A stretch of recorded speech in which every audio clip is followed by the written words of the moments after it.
The history of hydrofoils can be traced back to the 1800s.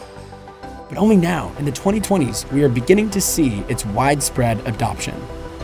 I got to personally try and fly Valo's R&D hydrofoiling vehicle.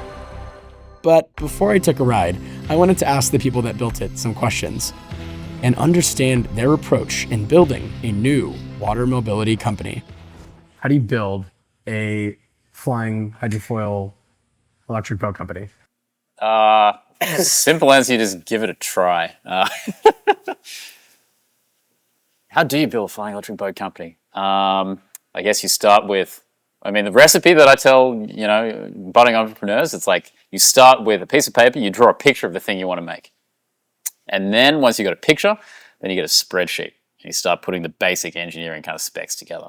And you see, okay, will this work? Like, what's the weight? What's the power? Blah, blah, blah. Then once you got the spreadsheet kind of working out and that making a bit of sense, then you need to stick it usually into the CAD program and you try laying it out in space. Then once you do that, you kind of do the basics of procurement, like what are the major components, where do we buy them, are we going to make them? And then from there, you kind of need to move to the customer and marketing kind of side. So you've got the shitty hand sketch, you've got the spreadsheet model, and then you've got a rough CAD model. Then you need to make a nice picture of what it looks like. So usually you find some industrial designer on I was going to say Craigslist, but Upwork, and they will try to make that one page of picture look nicer. And then you'll have the spreadsheet specs render of what it will hopefully look like and a story about what it is. Then you go and talk to people. So stick it on a website, go and show it to people, see what they think, and then hopefully get a list of people that want it. And once you got that, then you go and find a team, get some money, and go about building this thing. Can you explain, from first principles, how hydrofoiling works and why it's so exciting? Yeah, so hydrofoiling basically works like an airplane. It's the same principle as a flight as an airplane. So maybe if you take back a step and look at boats in general, right?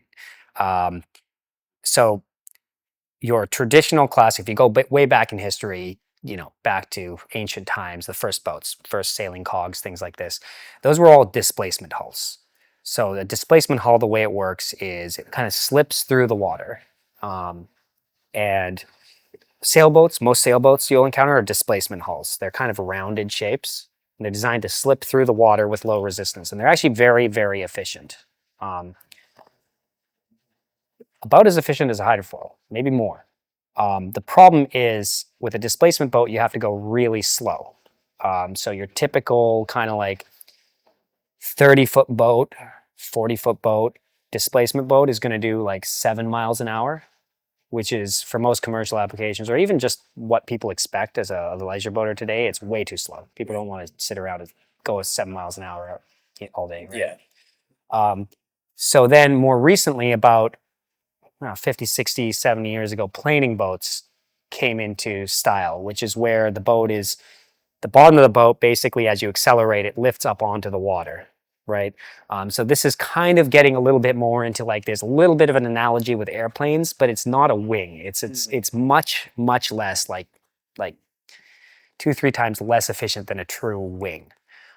So it's creating lift to an extent, but it is somewhere in between, right? And then you go a step beyond that to hydrofoils, and now you are truly flying on a wing.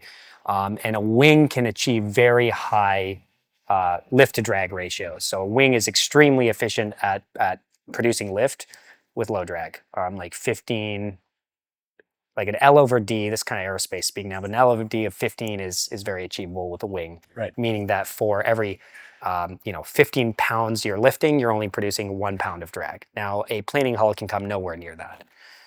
So that is kind of, how hydrofoils work. It's a wing that creates lift and pulls the whole hull out of the water. And by doing that, drastically reduce the drag because the wing is far more efficient than the hull. Telling your story is one of the most important things you can get right when building hard things. It's critical for fundraising, hiring, selling, communicating what you're building. And that's why I'm excited to talk about this episode's sponsor, SBS Comms. What makes them stand out, especially in the context of our show, S3, is how much work they do for deep tech companies. SBS's ability to translate complex technical topics into compelling narratives that get the attention of top-tier journalists is uncanny. And the proof is in the pudding of the sheer quantity of headlines they deliver. As I've come to learn after doing storytelling about deep technology for a few years, it can be hard, but it's important to get it right if you want to build a company that has a big impact. If having a world-class PR team at your disposal sounds important for what you're building, I personally recommend you reach out to SBS today.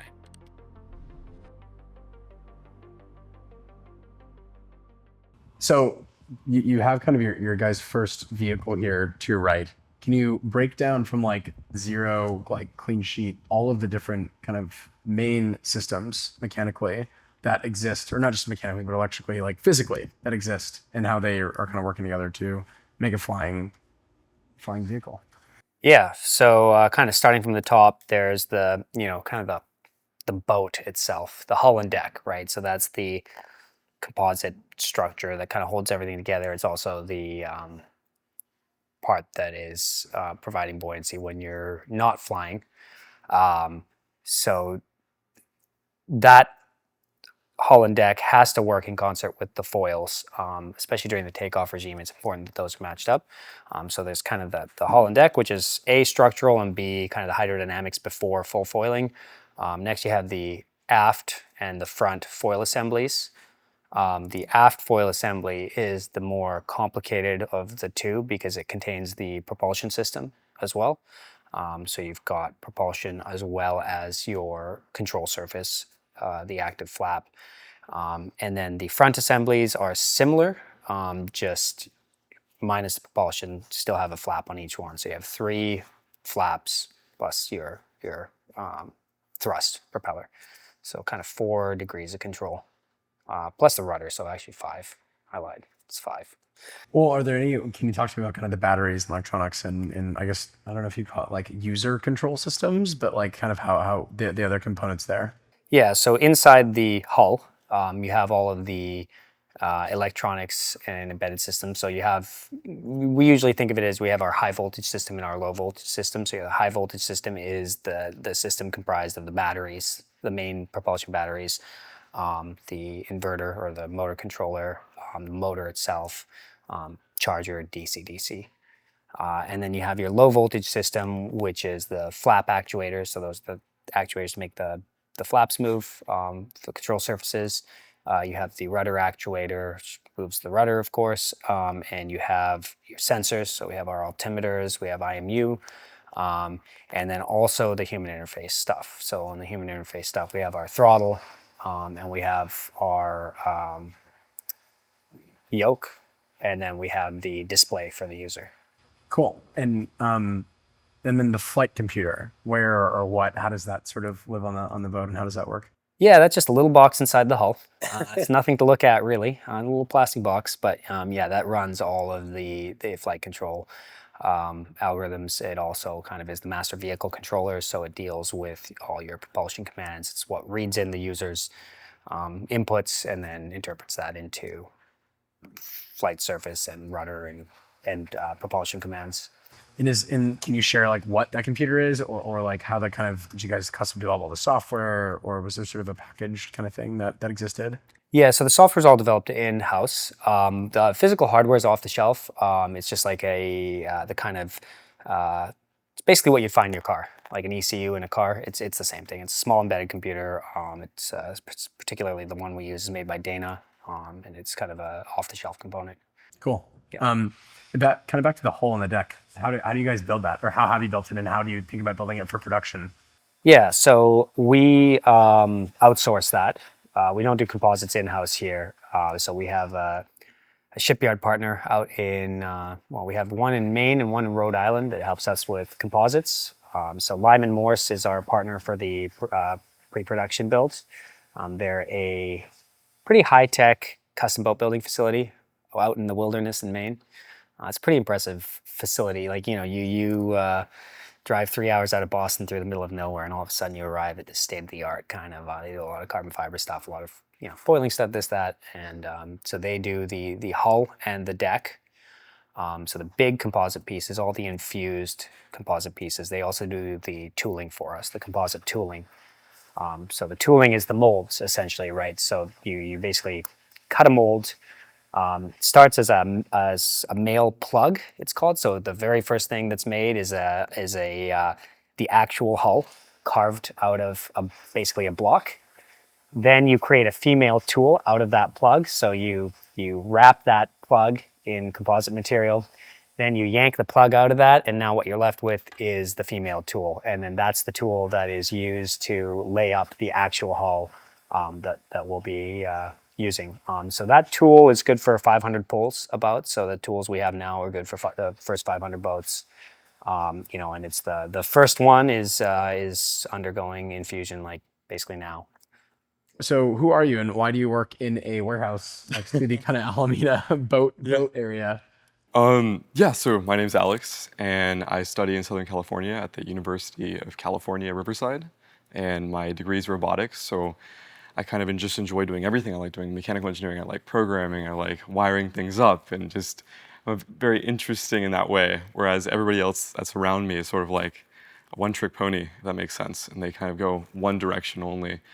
But Meaning like they're studying a specific kind of engineering, yes, like very aero, specific. got it, or mechanical, Yeah, whereas robotics is sort of like a mix It's of things. very broad. It just encompasses everything, and I think I grew up pretty well rounded. And I just wanted to learn everything. Like I felt like one thing was just too specific, but that has its perks too. And then so does just getting to know how to do everything. I just like being the person that could kind of be placed in whatever situation and just be able to navigate that. So tying back to how I kind of ended up in this place, just almost randomly, is just that I was kind of looking to apply everything that I learned at university. And I had already been doing side projects of my own at the university. I kind of don't like doing school. I kind of like doing stuff with my hands, making stuff, building stuff. So while everybody else was studying at my university, I was building stuff. And I was building my own electric car with like a buddy in one of the labs just every day after school, and just ended up doing a lot of just different stuff. I'd be like 20% is school, 80% we're just building stuff. And that's just me. I'm just weird like that. And so I was looking to bring it to the next level and kind of get into the industry more. And so I met Ed, we had an interview, we talked, I showed him the projects, I showed him what I like to do.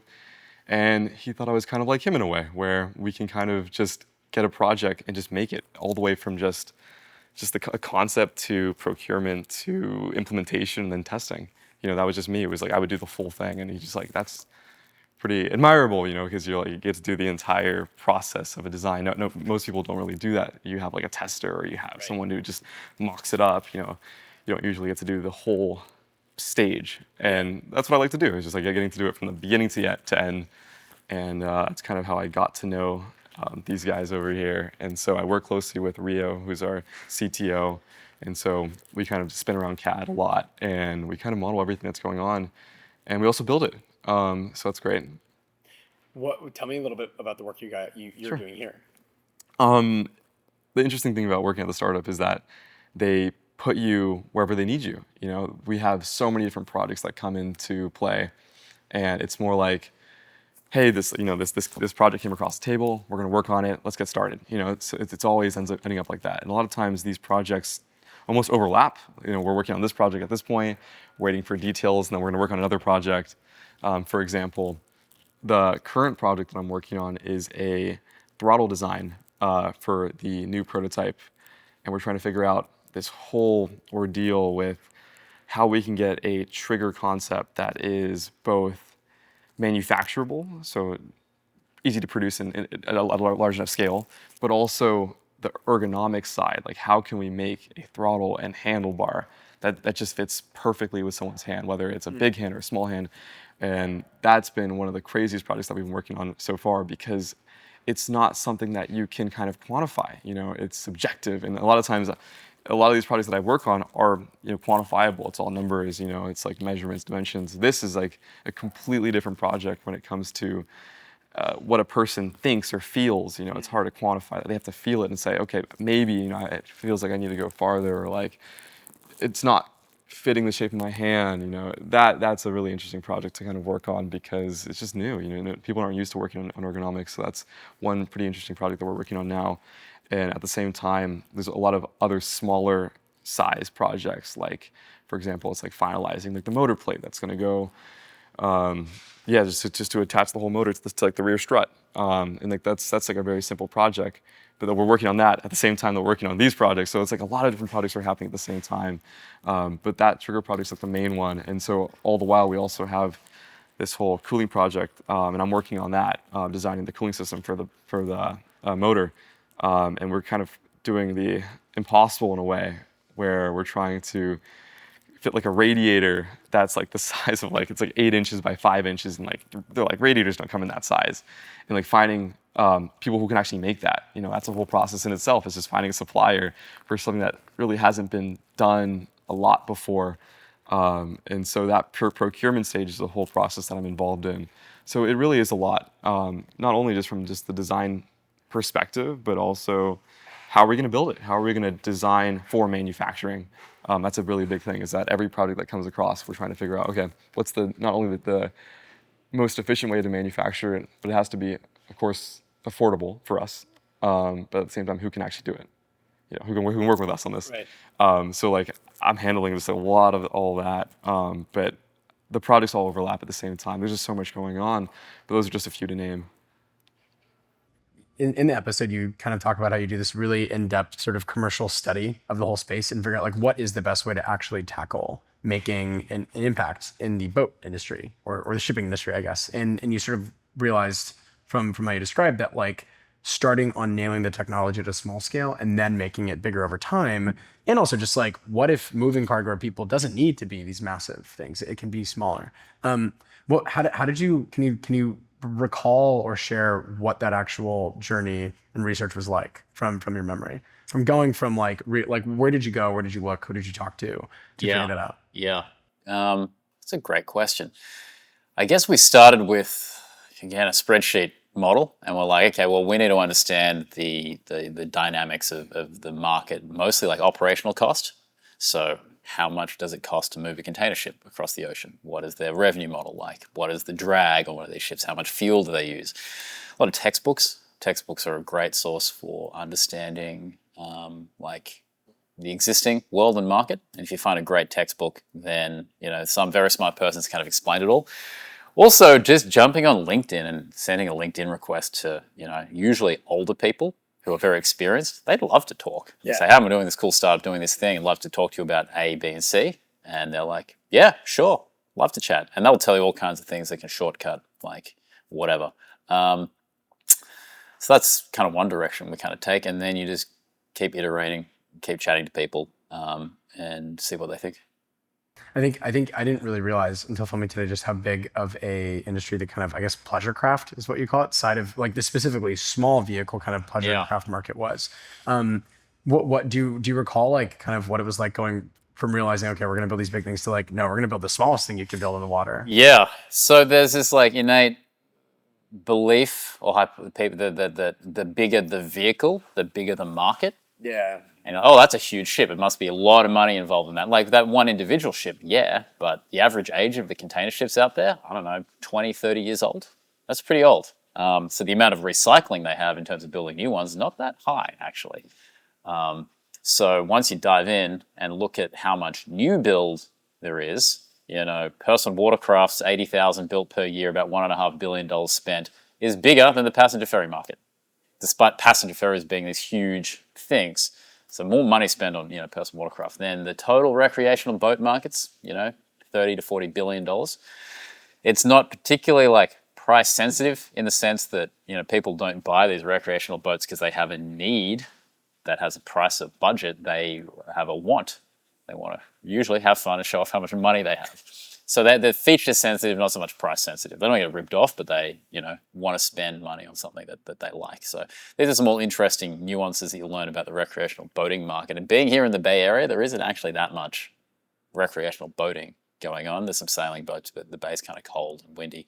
You just go down to Miami or Fort Lauderdale and you drive down the street and you can see the money that's pouring into people spending time on the water, on boats. And you're like, okay, I get this now. This is where it's at. You guys did a lot of research on the greater mass cargo shipping industry. Like, I know almost nothing about it. Can you kind of paint like a rough picture of what that industry is like? Like you mentioned, it's like these big mega projects almost per boat, and just sort of like, what is that world like? What are the ins and outs of it? Yeah, so let's see. 3 types of ship go. A big ship, you've got ships moving like oil and petroleum products. You've got ships moving like bulk stuff, so iron ore, coal, and then you've got container stuff. container stuff's the most relevant kind of we can think and relate to. If you buy a sofa from West Elm, it probably came on a container ship from China. Each are about a third of the total amount of money spent on ocean freight. These ships travel about 20 knots, so that's about 22 miles per hour. Takes about 7 to 10 days to get from Shanghai to Los Angeles across the ocean. They'll have like 8 in a fleet, so they can do a daily schedule and then kind of arrive in time. What else is interesting about these things? They're super long and super big. The bigger you make it, the cheaper it is to move the transit. This thing kind of happens though where, because it is pretty slow, I think I said 7 days port to port. Sorry, it's 14 days. And that's the kind of a direct thing. It's like 7,000 nautical miles at like 20 knots. That's too slow for a lot of people. So they end up saying, well, what's faster? The only thing that's faster is air freight. Air freight costs between, 50 to 100 times the price. Ocean freight is effectively free. A 40-foot box you can fit so much stuff in might cost you $3,000. So in terms of the like cost stack up, it's really small. Maybe that's why I don't hear about a lot of startups trying to disrupt that directly. Exactly. Because it's so free. Okay. And like on average, of the last 20 years, the average profit margin of ocean freight carriers is like negative 0.5%. It's a bulk commodity. It's great for the consumers. Air freight's is other game. 50 to 100 times the price. You get things in like as soon as like 12 hours if you need and willing to pay for it. Air freight, it's like 30% of the global freight kind of market in terms of dollars, moves 1% of the stuff. Wow. It produces more CO2 emissions than all container freight put together. Really? Just because it burns so much jet fuel. Wow. And they go so much faster, so all that energy spent on drag and stuff, whereas a giant container ship is actually the most efficient way of moving anything on the planet. Huh. It just kind of puts along, kind of slow, really long. It's great. But the issue with the slow ships is everyone puts stuff into air freight, so you kind of need an alternative to move things that's faster. So that's some fun stuff about the container market. You talked a little bit about an episode sort of about how you guys started thinking we want to build these massive hydrofoiling cargo ships and then realized there's actually a better way to go about this problem. Can you kind of re-explain that? Yeah. So we knew that foiling technology was going to make a massive impact to the market. The question was just where do we start? So one strategy was well, let's go for the biggest market we can see, which is ocean freight. And then where does a fast ship fit into the ocean freight market? Well, it's actually the air freight. You replace air freight with an ocean freight competitor. Some strategies and some things are better suited to startups than others. Some things aren't even suited to startups. That's a government thing. Where's the startup building bridges and roads? It doesn't exist. That's a government thing.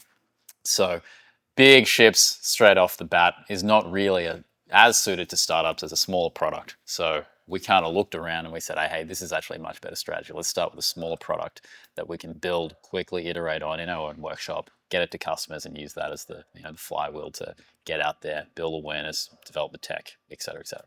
Very cool. And so as you guys kind of scale in the future, is this carbon fiber laying kind of the best way to do that at scale? And I guess what sort of production numbers are you thinking of in the future years, roughly numbers?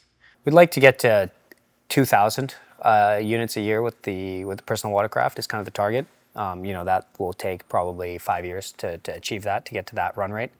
So first year will probably be more we'll do a limited run at the very beginning, kind of a pre-production run, which will be 10 to 15 boats. We'll go from there to 50, 100, kind of scale it up. The composite, so most high volume production boats are composite. Carbon is a little rarer than fiberglass, but the process is the same, the labor is the same, material cost is slightly higher. But for a hydrofoil boat where we're trying to, especially battery electric, where weight is important for extracting the most range and efficiency, it makes sense to take that slight cost hit on the material side. It's not as 20 years ago, carbon was pretty exotic. It's kind of land of cutting edge aerospace.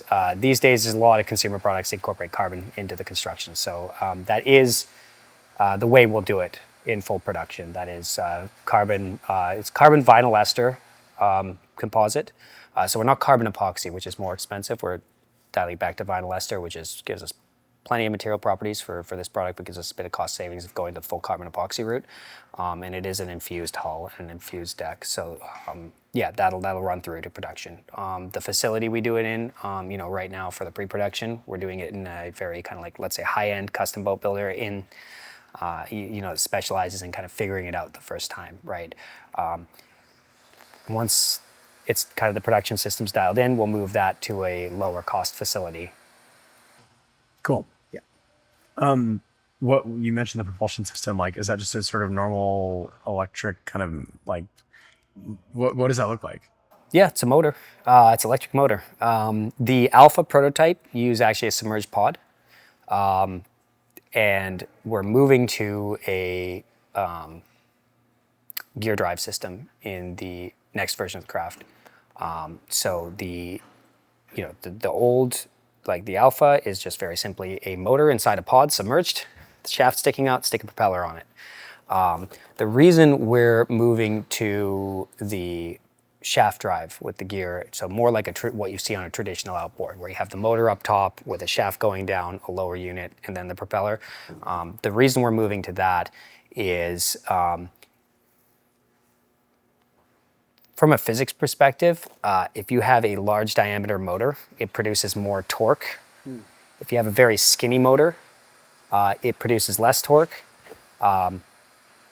And then from a physics perspective, watercraft want high torque, low RPM at the propeller, low in the scheme of what electric motors want to do. Right. So 2,000 to 3,000 RPM is generally like a good RPM for the prop, for cruising, for a boat like this. 8,000 is not so much. So by having the motor up top out of the water, we can kind of put the ideal motor in there without worrying about diameter of the motor, things like this. Then we can gear it down through the lower unit. And then we have a very skinny lower unit in the water. So we're able to, where with the pod system, you're fighting the needs of the motor against basically how much submerged frontal area you have, how much drag the vehicle has, right?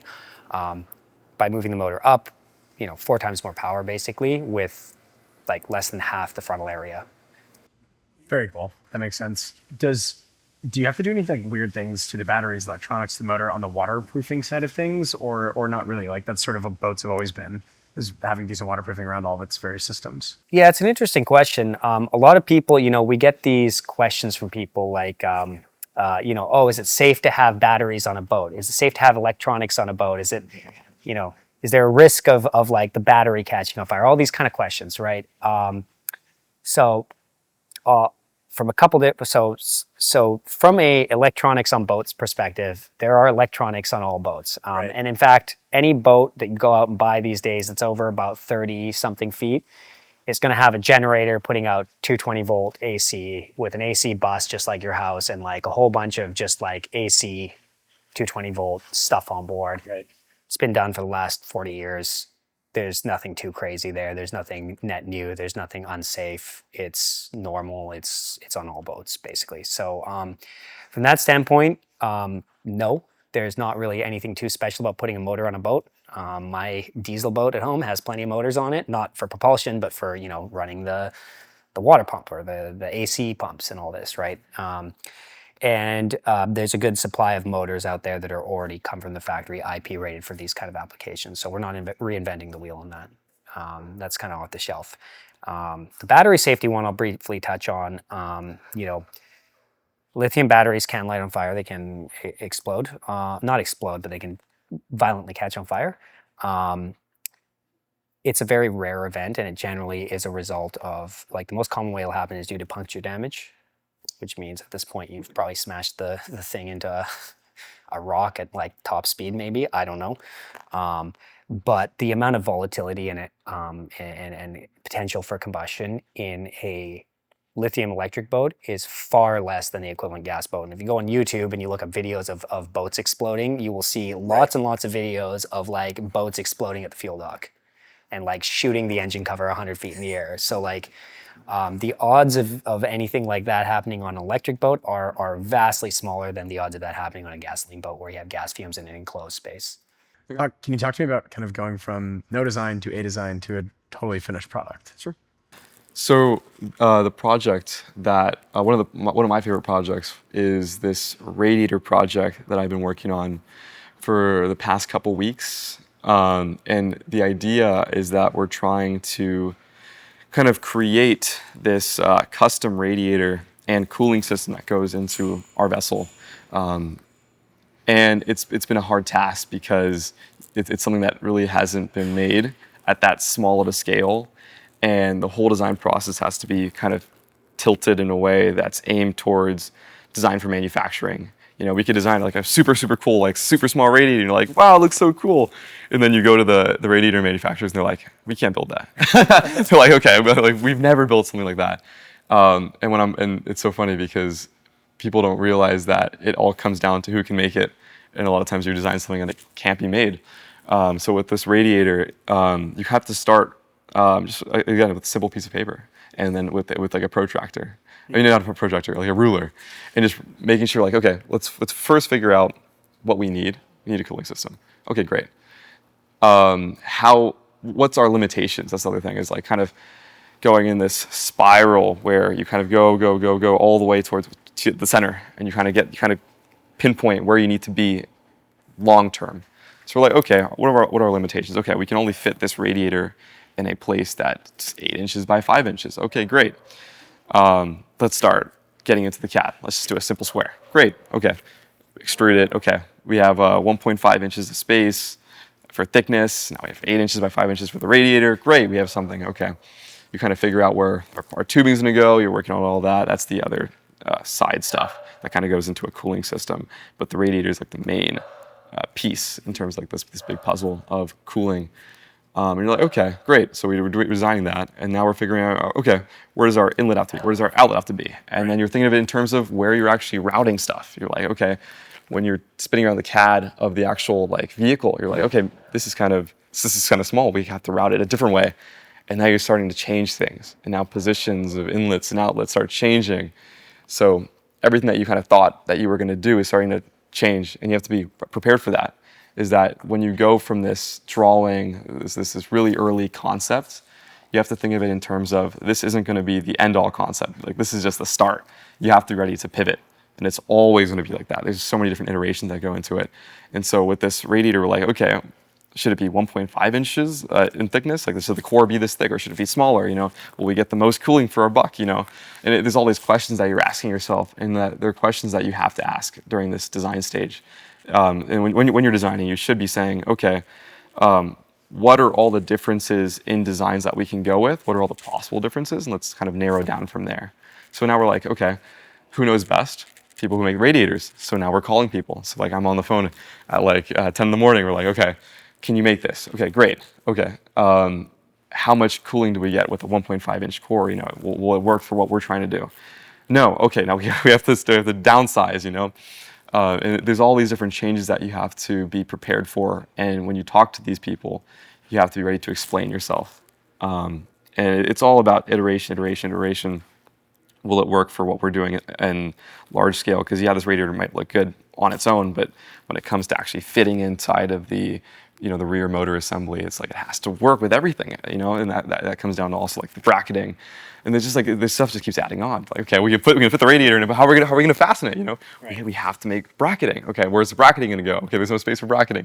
We need to figure out how to like curve the bracket. So it's like little stuff that you don't realize in the beginning, and then you kind of just get on to doing eventually.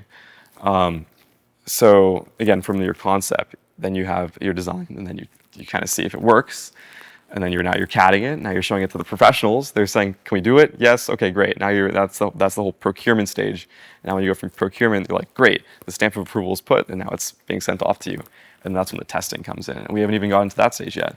So our radiator is ordered, one that I designed, and we're going to be ready to test that as soon as it comes in. And so like that's the whole other point is like that testing could go wrong. We have to go back to the design stage, hit the drawing board again.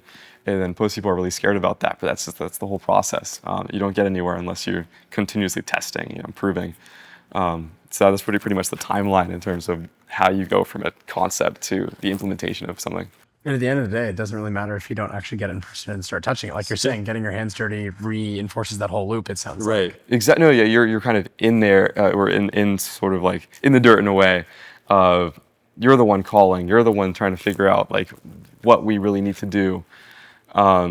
Because most people are just like, okay, let's just give it to a professional. They can kind of figure it out. But it's like you're doing all of the dirty work where it's like you have to look at the CAD for a couple hours and figure out, okay, what's our limitations? You know, like how big does this thing need to be? So you're doing all that and trying to figure out, okay, what's the best possible way we could design this so that it fits, it works, it's easy to make, it's also, of course, affordable. How does hydrofoiling kind of scale as the boats get bigger in size or weight?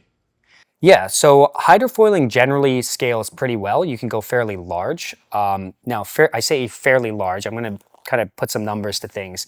There is kind of like if we step away from hydrofoils for a second, we look at just regular ships, right? The kind of ultra large is about 1,000 feet long, I think, something like that. There is kind of a material limit, like where you cannot build a boat any bigger because it'll break in half if you hit heavy seas. The material limit of hydrofoils is smaller than that currently with today's technology, I would say. I don't think you would want to build a 1,000-foot long hydrofoil boat, but you can go fairly large. 100 and something feet is very much within the realm of what's very possible with today's materials. So, you know, when we're talking about 100 and something foot boat, what are we talking about? We're talking about kind of like what you call short sea shipping. So inter-island or coastal freight. Just be like taking goods from Miami to Puerto Rico, maybe something like that, or you know, Southeast Asia, things like this. It's also ferries, like the ferries you see here in San Francisco that take you know, 300 people, 400 people. Those are kind of in that 80, 90, 100, 110 foot size range. So those are kind of I would say, the sweet spot for large hydrofoils. You know, I don't think you want to do a 500-foot cargo ship. Yeah. The experience of like flying or driving, boating, one of these things is pretty magical. It is a little scary at first. You know, it comes up and it's like, oh, is it going to stop? Is it going to crash down? Are there any sort of risks that kind of come with hydrofoiling that like you guys design for or think about on the control side? There are, of course, risks with any power sport, right? I would say that probably hydrofoiling on the water is one of the safer water sport or like power sports you can do compared to dirt biking or ATVing or even traditional jet skiing. The risks are generally going to be, one is if you have a loss of control, like if the flight control system shuts down, you're going to fall over. You're going to kind of not fully capsize, but you're going to kind of have what we call a crash landing. I would compare that experience to the experience of jumping a jet ski off of like a wake and landing.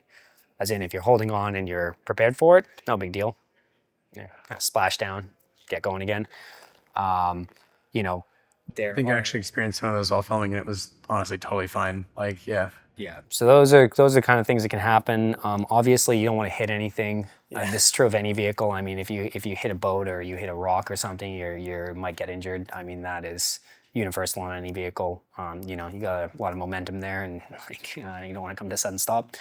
You know, I would say it is mostly kind of your general boat safety stuff. Yeah.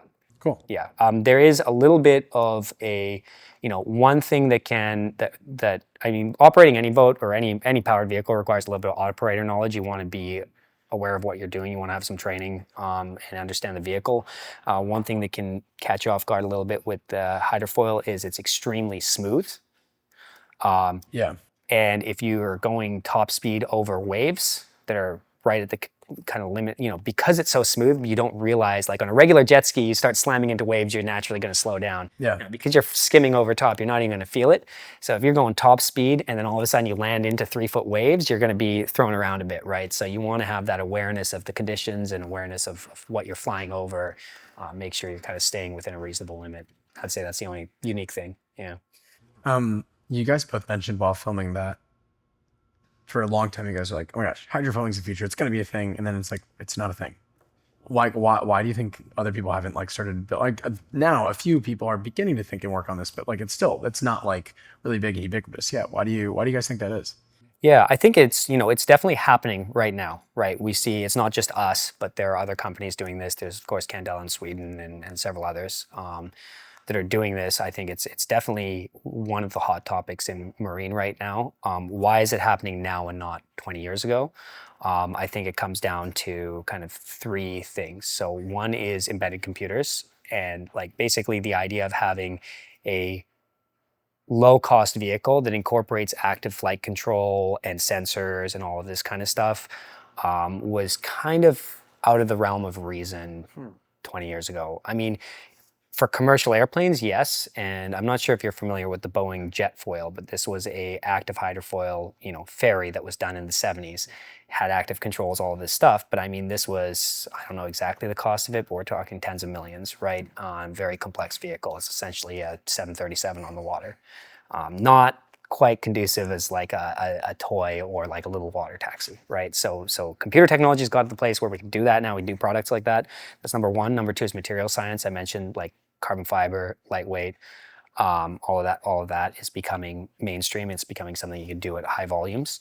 And the third piece is there's definitely a synergy between electrification and just kind of like general environmental consciousness today and what hydrofoils provide, right? So there was, in the 80s, even the 90s, even a little bit today in certain segments, right? There's this,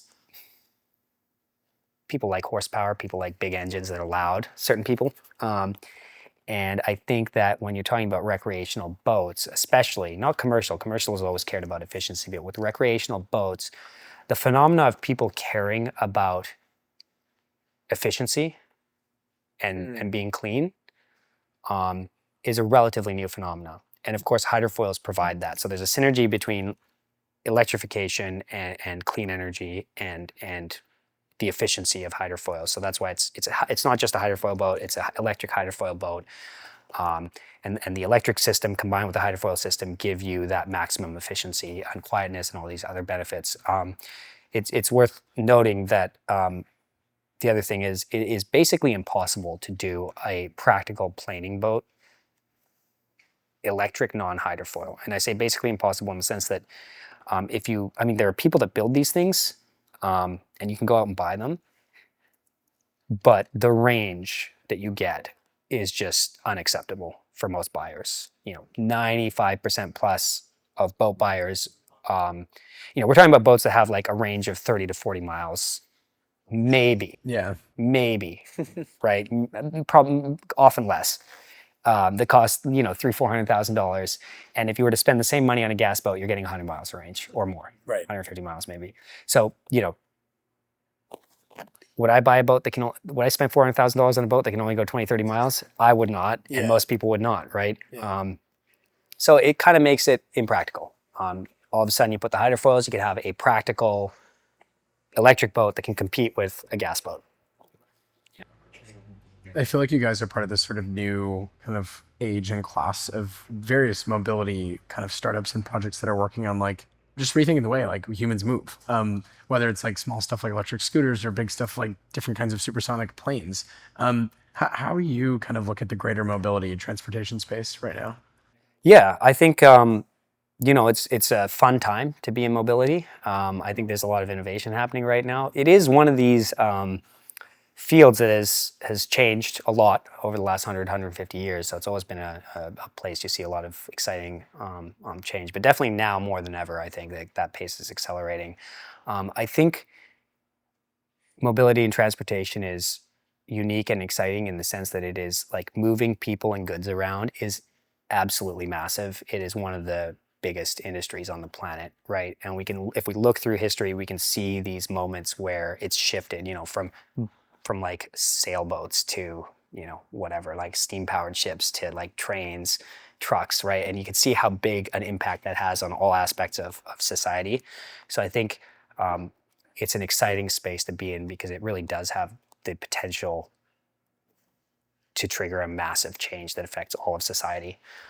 So even though people might not think too much of the water, in everyday life, consider that, 95% of the stuff you you use like was on a ship. It came here from somewhere. It was moved at some point on a ship, right? Like it impacts every aspect of our lives, like mobility, but also just like ocean mobility.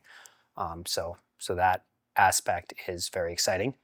And I think as far as the future of mobility, what I see is, today, something like 60% of Americans use private cars for transport to go to work. And the reality is, like, our cities were designed and built 100 years ago, and they were not built for that kind of carrying capacity of cars. So it is, cars are convenient. I mean, I love having, like, I cannot live without my car. But like, I just avoid going places often because of traffic. Right, it's just like I don't want to go to it's like I don't want to go to San Francisco at 5 p.m. Like it's going to take an hour and a half. Like I don't want to do it because I don't want to sit there on the bridge for 45 minutes. So there's this like real need for basically like unchoking roadway infrastructure, and so I think using the waterways is there's basically the future I see is like we're going to have to get away from everybody in private cars if we want urban centers to be able to grow or like be efficient.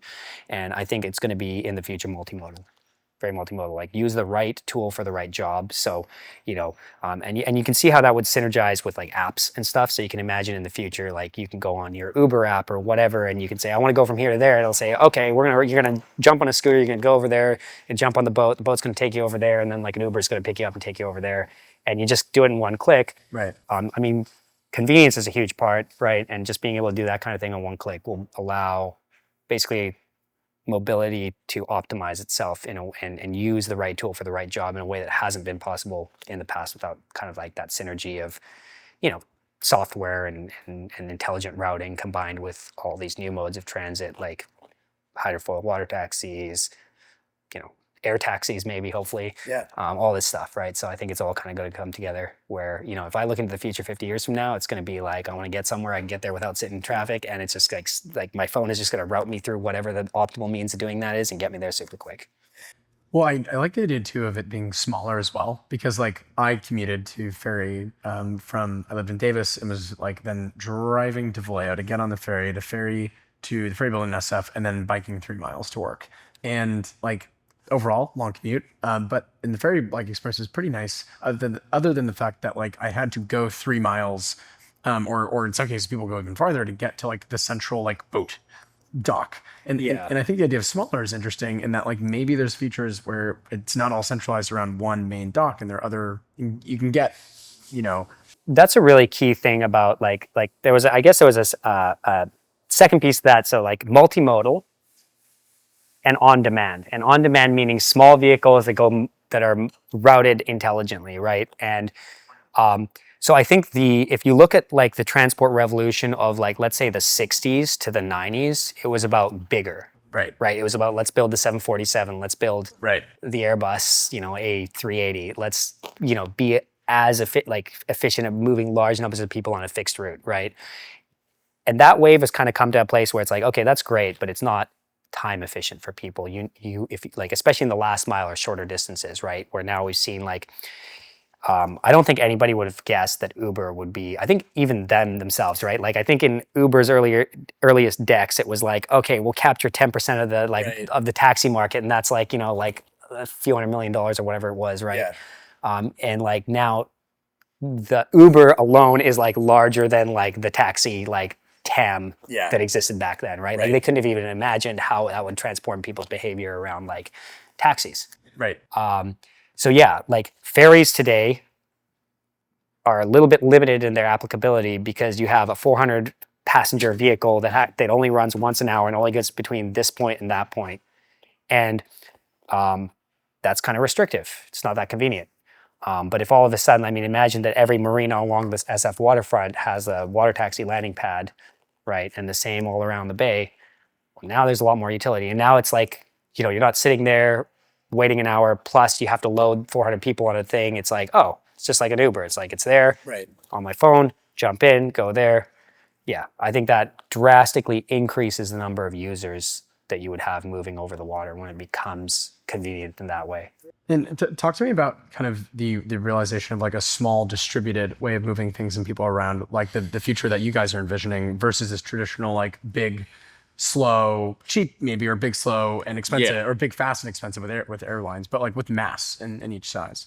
Yeah, so the thing that happens with normal ocean-going ships is the bigger you go, the cheaper it is, and the smoother the ride. And not so much of an issue for ocean-going giant ships. Which means the ships get bigger and bigger. We've got a 20,000 box container ship is like what they're building now. And if it takes like 2 minutes to load each box, you're there for 40,000 minutes. That's like 3-4 days in the terminal loading shit on and off. This means they go from port to port picking stuff up, then they cross the ocean, then drop it all off. You need giant ports to load it in. Like these 20,000 box ships can't go into all ports in America. So they kind of limit where they can go. They won't fit in the Suez Canal or the Panama Canal, for example. Hopefully someone doesn't just fact check me and get it wrong. So that's forced everyone to a certain model. And then because that doesn't fit a lot of folks, then you have this much more like point-to-point style market, which you see in air freight and you see as a air travel customer. You want to go from San Francisco to Shanghai to Taipei or wherever. You want to go direct. You don't want to muck around going hub and spoke and getting on and off planes. That's exactly kind of what our tech is going to do when you now can do a lot of the things you can do in a big ship in a really small ship. So the capex comes way down, the flexibility goes way up, the comfort stays the same with a big ship, and the energy consumption is on par with large vessels. But now it's this small, hyper, flexible thing. So moving people, moving goods, it's very exciting.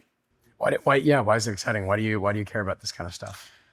I really like it when I look out at a thing that's happening, a system or a market, and kind of have this inkling, this itch. It's like, why don't people just do it like this? Most of the time, there's a very good reason why people don't do it like that. You're like, oh, I see, because of laws or because that doesn't actually work.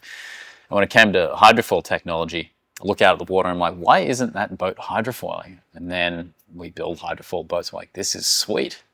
Yeah, there is no good reason why that isn't hydrofoiling yet, other than it just hasn't been built. And then you think, well, could we build it? Maybe? And you're like, let's give it a try.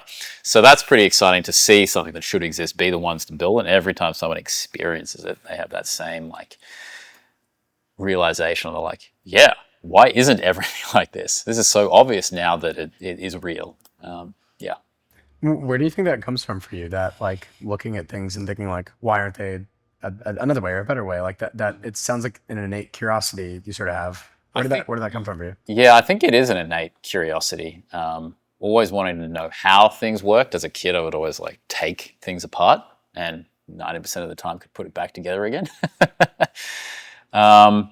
So that wonderment or mystery of how a thing works, I think, is something that a lot of creative engineers have, and that's how they end up doing good engineering, because they either want to know how a thing works, figure it out, and go, oh, that's great, and then they try applying that to other problems they see. Or when they have a problem they can't solve, they have to become creative to be like, could we solve it like this or like that? I think, the folks on the team have the same, itch. We sit around and we're like, how come when you plug in a USB-A thing to a USB-A plug, it doesn't blow the USB thing? Is there a communication about the, and we wonder about this for a while, and we look it up and we're like, oh, interesting, that's how it works. So yeah, I think it's just kind of innate, and it's what makes a lot of engineers. Do you think that engineering is kind of going to become more and more full stack in that sense, or do you think it'll kind of remain sort of the way it is? It's really hard to say, because tying back to what I said about how it has its perks to be a very specific person when it comes to engineering, having one person who's just really, really, really good at artificial intelligence. Right. Someone has a PhD in artificial intelligence, that's all they've ever studied. Well, then when you hire that person, they're going to end up being really, really good at that one thing. And a lot of times in these big companies, you want a person who's really, really good at that. So in terms of the scale of companies, when you kind of look at companies that are T500 or T10 companies, really, really big companies to scale, like Google, Netflix, you're always going to have one person just really, really good at one thing, and they hire you for that one trait, which is good for them because then they get the best quality in terms of who they hire. So that's the value in terms of what they're hiring for. Whereas at a startup where you're kind of going from the bottom up, you kind of want a few people who can do a lot. That's why I think I fit pretty well here is because I kind of have been doing that my entire life, where it's just like I haven't really just been good at one thing. It's kind of like I've been semi-good at a lot of things, and it's like I want to put myself in different positions to be able to do things. I think that's the difference between a T500 company and a startup. It's just that you have these few people who are just really, really good at a lot of different things, and that you can kind of put them anywhere and they'll just fit. Do you have like sort of a mental system or approach to learning things? Or is it sort of like, yeah, you just do them, you get the hands-on experience and you remember it, or do you have some approach or thought process for that? Honestly, you've hit the nail on the head with that one, I think. I think it's just so important. I mean, I can't exaggerate it enough. It's just getting your hands dirty and just doing a lot of practical stuff. Right. Because you just learn so much. You learn stuff that you never even thought you'd learn. You're using equipment that you never thought you'd use, and it ends up being something that you're not planning for. You're like, okay, I think this is what I'm used to. Like if I'm creating like the trigger design, it's like, okay, like I've ridden a bike before. I know kind of what a throttle should feel like. Okay, I get the idea. But a lot of times you don't understand like what it takes to actually even build that, or what it takes to test that, and you end up doing these crazy tests to see, okay, what is the range of movement on this throttle that like the most optimal range of movement, and then now you're bringing out protractors, you're trying to figure out, okay, how long does my finger extend, how long is my finger, where is my finger actually resting on? It's a lot of stuff that you just overlook. It's a lot of stuff that you just overlook, and then you get into it and you realize you're doing stuff that you never thought you'd be doing, and it just goes so far. For anybody, for a student, for someone who's just trying to get a job in engineering, you kind of go all in. I think that's the mentality, is just be open to learning everything. It seems like, I'm not quite trying to word this perfectly, but you guys seem like your company culture is very married to who you guys are. Like you're curious, you like hacking on things, and you've made incredibly fast progress, all the while seeming like, I don't know, you guys seems like you're just really fucking enjoying doing this, I guess.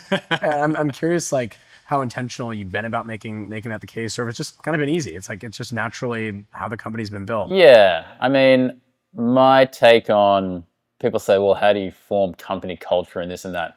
My belief is it's just the weighted average of the people in the company weighted by like authority, or like how much they express their own personal attitude, which is why you got to be super careful with who you hire, especially in senior positions, because otherwise you can end up with a terrible bro culture or whatever that's problematic. So I think that is it's just the people, it's a small team, so what the culture is just the people in the room doing the stuff. I think there's no point, like what's the point of running a startup company if it's not enjoyable? Like what they say, if like startup founders choose to work 80 hours a week so they don't have to work 40 hours a week, so whilst there is like the allure of a big accomplishment at the end of a long, hard slog, the other kind of desire is create a place that you do want to work at for the next 10, 15 years, because that is a pretty good accomplishment as well. And if it is a place that people like to come, are motivated and energized, they will naturally create cool shit that has a lot of economic value as well. So that's kind of how we approach that. Behind you, you have a poster on the wall from Y Combinator, which you've been in before. Yeah. A previous startup, make something people want. Talk to users, that tried and true YC advice. I'm curious, like, how do you think about building a good company? Yeah, that's a great question. I think a good company is like, it's got to work as a company, and a company usually can be defined as, a corporation or whatever, an entity that makes a product and sells it to a customer for money, and then, ideally continues to improve on that product. So the customers want it more, you can increase the price so they have better margins, and then it continues and grows, and what makes it a startup is maybe it grows faster. And what they're doing is particularly novel, and maybe it needs some venture backing to help it get over a few humps or whatever. People can argue about what makes a startup all day long, but things that make a good company, I think, are like the product is important. The people that make the product, ideally at the start, should be able to build the product with their own hands. If you have just a bunch of business founders that try creating a product but they can't actually get in and make it themselves, way slower to iterate. Versus, if the founders can make the product themselves, they can iterate 1,000 times per day in their own head as they're working on one thing, versus I wrote down a brief of what I want the product to be, sent it to the dev team. They came back a week later with a thing, and you're like, I don't know. So I've seen when the founders can build the thing with their own hands, it's just like a rocket ship compared to other situations where they can't. Well, at a certain point, though, I feel like things need to get built without the founder or the leaders kind of like building it all the time. Yeah. And like there's almost a handoff that happens, or it seems like the culture takes over and the people that have hired sort of take over fully, and the founder or the like leadership almost loses control in some ways. Obviously, they can give direction notes, but I'm curious if you have thoughts about that, like that process of once the startup has gone from 0 to 1 and now it's going from 1 to 100. Yeah. How that quality or that vision is pushed down, other than just like tons of review meetings and notes. Yeah. I mean, I've got predictions about what might happen. I've never grown a company personally to that 100 kind of mark. Well, how do you think about like how yeah. to try to do it? I mean, it kind of comes to the question of what is the role of a founder at a company at a larger scale when they're not the ones actually building the thing. Founders at companies is super interesting like position where they have a lot of authority, they've got a shitload of ownership by merits of them just being there at the beginning. So in like Fortune 500 companies, it's rare that you see the senior executives in those roles because they happen to be there at the start, regardless of their skills or experience. But what the founder does bring is, because they were there from the beginning, they have the ownership. They have this like innate, it's like in their DNA. They understand the company, and when there's, I guess, challenging times, they know exactly what the company should or shouldn't do, how they should do it. And if they say, all right, I've given a lot of thought and I think we need to do this, it might suck, but that's it. No one else can really have that authority, DNA kind of basis to the company to lead and have people say, all right, well, that makes sense that this person's making that decision.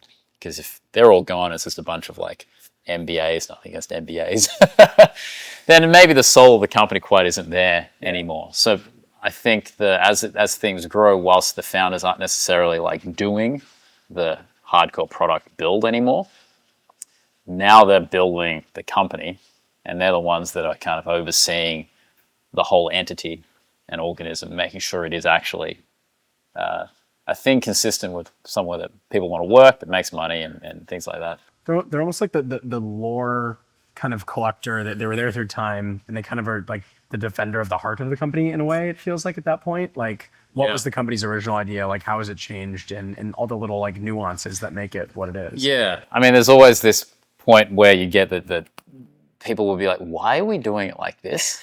And the founder will be like, okay, there's a very good reason why we're doing it like this, because we've learned these lessons before and blah, blah, blah. I mean, on the other side, I'm sure there's times where it's time for the founder to leave because the way you used to do things no longer is the best way to do it. So part of the challenge of a founder is to understand how their role transitions and changes as the company grows. So like, one day they're literally having to take out the trash every day to sitting in a meeting and trying to write some kind of like cultural value statement, decide how we pick who joins the company at mass because we're telling our HR managers to go and do it. So super exciting and interesting kind of world. What like advice or suggestions would you give to people who are like, okay, I want to work in startups in the future? Like, what should I get good at doing? That's a pretty good question. Well, for starters, I think you have to be able to, like kind of what I was talking about doing side projects, a lot of stuff with your hands. If you're not doing a lot of practical engineering, and I say that as in like just projects, because a lot of people I think focus too much on the academic side, and they're too busy reading the books all day long. They haven't actually implemented what they learn. I think that's the most important thing, is that even education is like, you go so far into education that a lot of these people who are like almost like in their masters, like they haven't had any like practical experience. They never built anything. They never tried to build anything. And that's really interesting to me, because that's like, as soon as I got into college, it's like I noticed that it was just like no one's really doing the hands-on stuff. And I was like, I'm gonna be that person that just does it from the beginning. Just goes crazy. Just does everything that I possibly can. I think that's fun.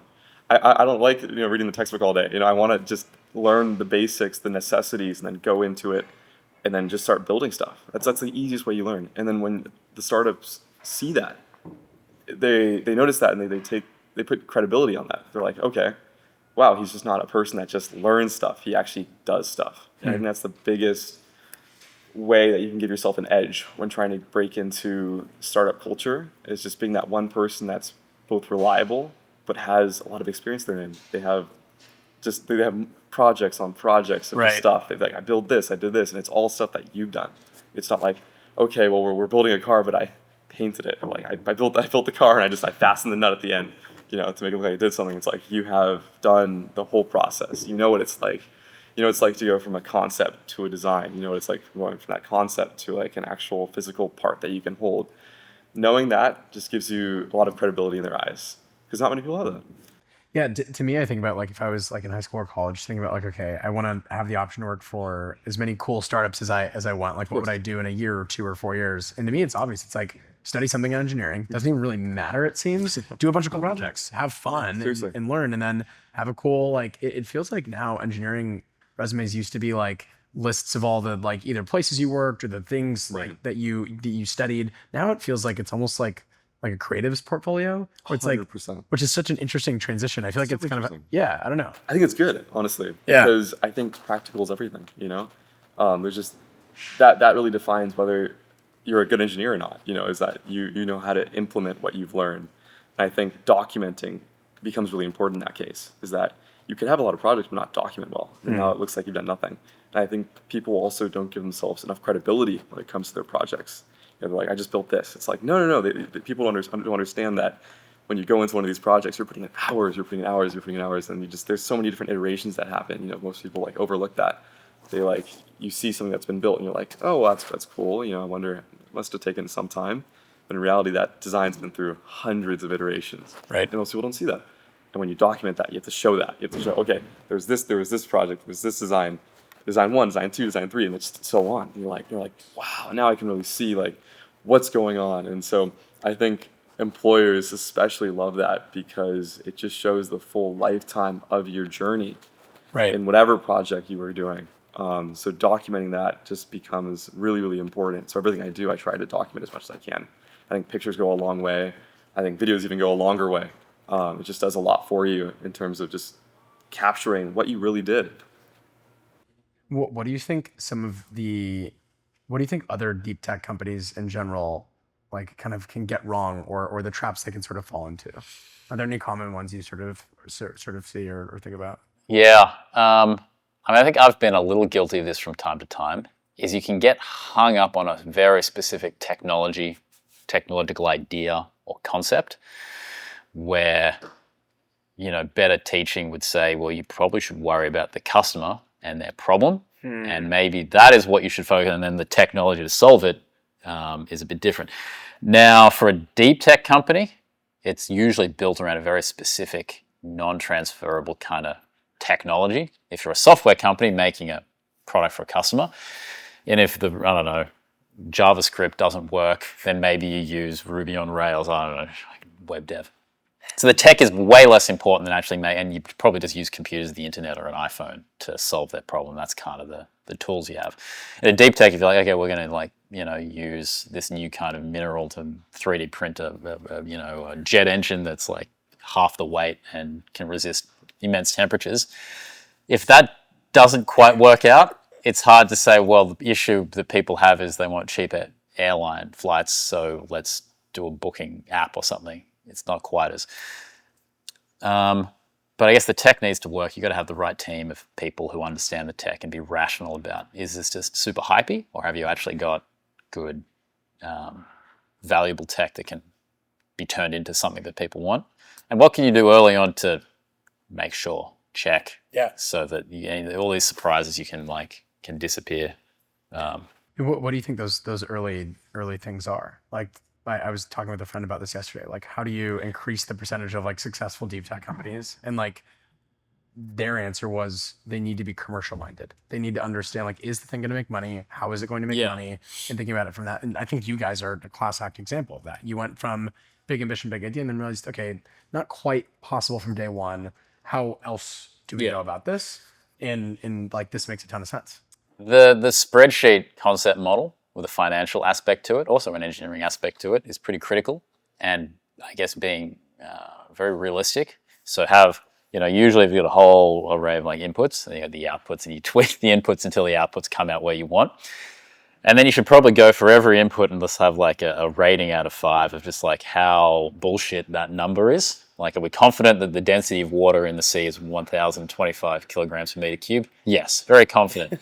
Lift to drag ratio of wings, like 100. Like, how confident about it? Like, well, we just kind of made that up. Right. All right, that one's pretty risky. We should probably look into that one first and be okay with it if it turns out this 100's more like a 20. So this concept we had might not work anymore, because that cell that was like plus 25% in green is now negative 2,000%. Okay, this business probably isn't going to work in this particular way. So be rational with the numbers. I always say that engineers are people that like use, technology and numbers to solve problems, and the number is very important. Yeah, that was great. I'm realizing it's like I'm having a hard time asking you a ton of great questions because I think I asked so many in the fucking stand-up, and I'm like, oh no. Ask it again. No. Honestly, I think this is a good. Unless there's anything else you want to say or cover, I think this is a good length period. Cool. Well, I think just startups are great. I think it's amazing that huge sums of money are thrown at, especially deep tech startups, thrown at largely hardworking, intelligent engineers to create new stuff to, in general, further humanity. Sometimes it's stupid stuff, but en masse, it's like great. And if you just tried to rely on like government research institutions to do it, I don't think it'd go nearly as fast. Now we got like self-landing rockets and like all kinds of cool shit because someone was like, I think this would be cool. Let's give it a try. I fully agree. That was awesome. Great, dude. That was great. Thank you. That was fantastic.